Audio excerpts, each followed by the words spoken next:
Monster Hunter. I can't think of a game series that has brought me more fond memories and lifelong friends than Monster Hunter. It starts back in 2007. My first experience was when my brother threw me a PSP and said, "Try this game out." It was Monster Hunter Freedom, the first of many Monster Hunter games I would play. I remember the feelings of joy as I walked through new areas, the vast new world I knew nothing about. It was something new. It was Monster Hunter.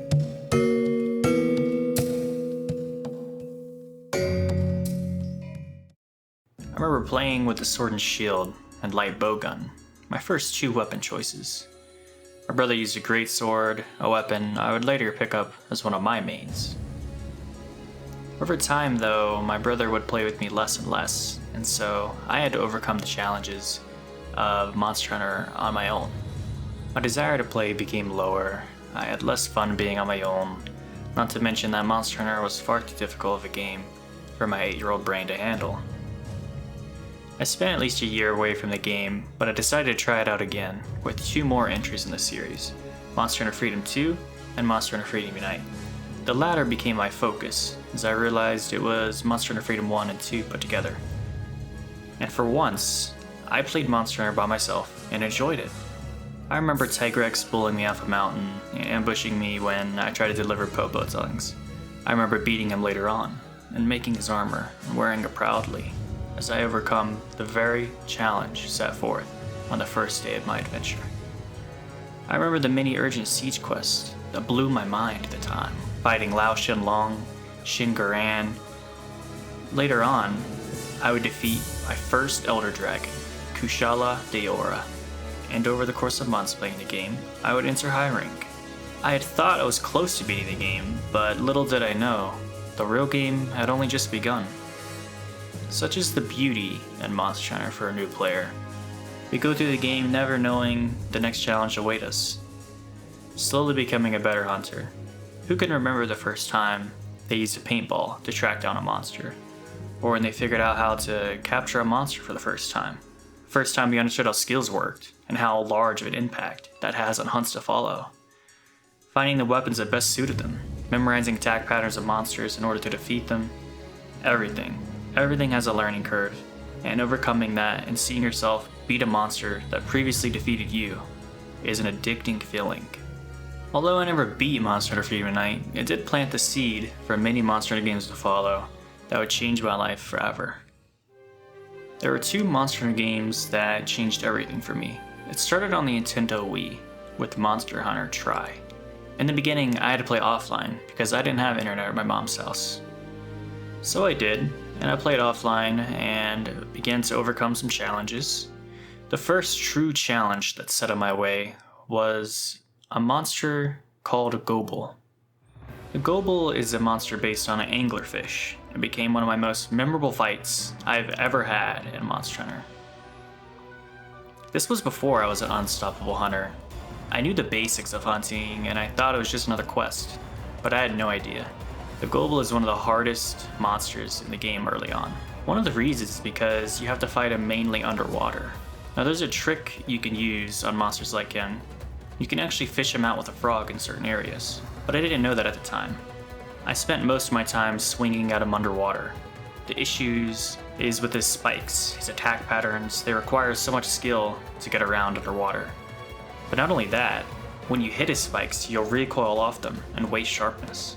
From potions to whetstones and even time, I was running out of everything. It came down to the last few minutes. The clock was flashing red. I had no more whetstones and completely run out of potions. He was in a sleeping area, I knew that. Which meant this was the end for him or me. As we took turns trading blows, I had finally brought him to another stagger, his final stagger. And with one final swing with my sword, it was over. I had beaten my biggest challenge yet, and from then on, I took my hunts much more seriously. And I'm sure we all can relate to a story like that. I enjoyed playing offline, but I wanted to play this game online and finally meet people who love Monster Hunter as much as I did. I brought my Wii over to my dad's and discovered there was an internet access there, with a catch.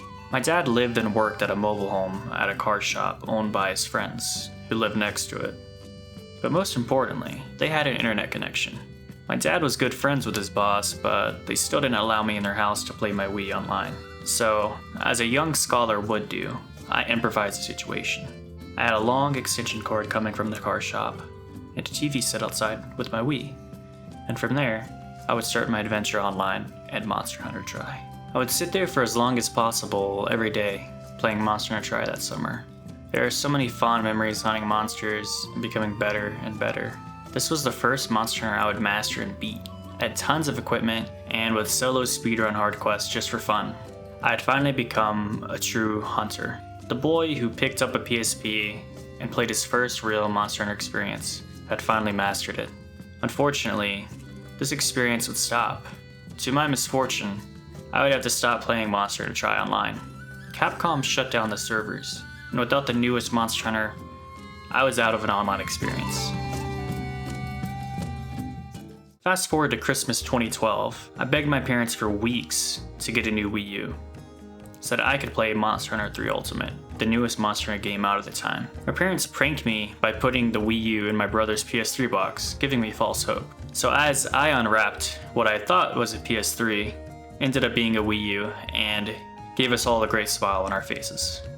Later that day, I grabbed my copy of Monster Hunter 3 Ultimate at the local corporate greed GameStop. Thankfully, my mom had internet now, so I was able to play the game online with no extension cord needed. I would play whenever possible, as much as I could, and in the coming months of summer, I put a ludicrous amount of hours. This is the focal point of my story. Monster Hunter 3 Ultimate is the Monster Hunter for me. Whenever I think about what shaped my love for the series the most, I always come to Monster Hunter 3 Ultimate. So the question becomes, why was Monster Hunter 3 Ultimate so important? I think the first thing to look at is the numbers. I spent more time playing Monster Hunter 3 Ultimate than all other Monster Hunter games I've played before that combined. Yeah, that's a lot of hunting. Well, if I played for that long, how did it not become stale? That's where the online aspect comes into play. Playing Monster Hunter offline by yourself versus with other friends in some form of voice chat is a significant difference maker. So I played online. Played online pretty much 99% of the time. The only reason I would play offline is to progress the story enough to unlock certain features. For example, the most important thing to unlock is your 3 farms, and you have to get to a certain point offline to have them. Once you do, you can use them while you're online. And this is a crucial step, because without those important crucial ingredients for items, you're not going to go far. So I've got my farms and I'm online. Well, now we enter a time when I met 2 individuals that became some of my best friends to this day. I met a lot of people on Monster Hunter 3 Ultimate. The reason why it was so easy to meet people was because the Wii U had a built-in mic that you could use, so everyone had the opportunity to talk while playing. I ended up becoming friends with probably close to 100 people, but out of 100 people, I'm only friends with a few of them still, and out of those few, only 2 of them do I talk to regularly. The few outside of this, I'll leave as honorable mentions, because for one or more reasons, I just don't talk to them as much. Those people are Gid, May, and Lisa. You are all still important to me, it's just that we don't talk as much as we used to. As for the friends who I've kept up with over the years, Nick and Radar, these 2 beautiful individuals are really important to me, and in addition to a soft introduction from me, I was actually able to get a recording going with me and Radar having a conversation about Monster Hunter and Monster Hunter 3 Ultimate. Alright, so with that said, on to my first friend who at the time we called Professional, or just Bro. Bro is Nick. He is who I spent most of my time with in Monster Hunter 3 Ultimate. He called, I answered, I called, he answered. We were always available to play. We would always be there for each other in game, and even though we had our fair share of fights and disagreements, we ended up being more mature over the years, and it was able to reconnect and become great friends again. But beyond Monster Hunter, Nick and I also would play PC together, a game called Squad. I won't go into it much, but those are pretty fun times too. Now before we talk to Radar, let me introduce him. Radar, also known as John, is a great person just like Nick, but what separates Nick and Radar is time mainly. There's a gap in my life where me and Nick just didn't talk, but with Radar that never happened. We don't always get to play together a lot, but we are consistently there for each other. and still do share some fun gaming experiences throughout, those years and even now. Well, I think that's enough of introduction. Let's get him on here and see what's going on. Do you have any memorable moments from 3U specifically? That I had run around in a health boost equipment because I was too fucking... The health plus 50? I remember that. It's just because I was too lazy. I'd get caught up in talking to you guys and I'd just forget to eat food, so I just started running health plus 50 half the time when I was playing with people. Yeah. And in a world that actually becomes important, which is funny too. Yeah, I know. I remember I was very excited about that in World. That's probably my favorite thing in World, is that my favorite skill is actually useful. Yeah, exactly. Do you remember any like specific fights or anything like that? Specific fights? I mean, the amount of times we'd just sit and we'd cheese the final boss in the glitch corner. Oh, you're talking about the Nether Lagiacrus? Whatever it's called? I mean, the Abyssal Lagiacrus is one of them. Oh, Abyssal. I said Nether. I think Nether's the armor, what it's actually called. Yeah. Yep. But no, I'm talking about the final boss from 3 Try. The gold one. Golden Beard. Yeah. You can do that with the Goldbeard too? Yeah. I don't even remember that. We used to do that. You totally don't need to though, he's so easy. Yeah, I know, but we would. It's a little helpful for the Abyssal. I mean, he's pretty difficult. And the funny part is I didn't even have a gun set in 3 when I played with you guys, so I would just sit there and watch. I remember that. I do remember that. Yeah. That was fun. That was actually fun. What do you love about old Monster Hunter? I love the clunk, and it's really hard to say for people that don't play old Monster Hunter, but the clunk is like what makes Monster Hunter feel good, in my opinion. Because the monsters feel clunky in a way where you can read their movements, and it's like a dance.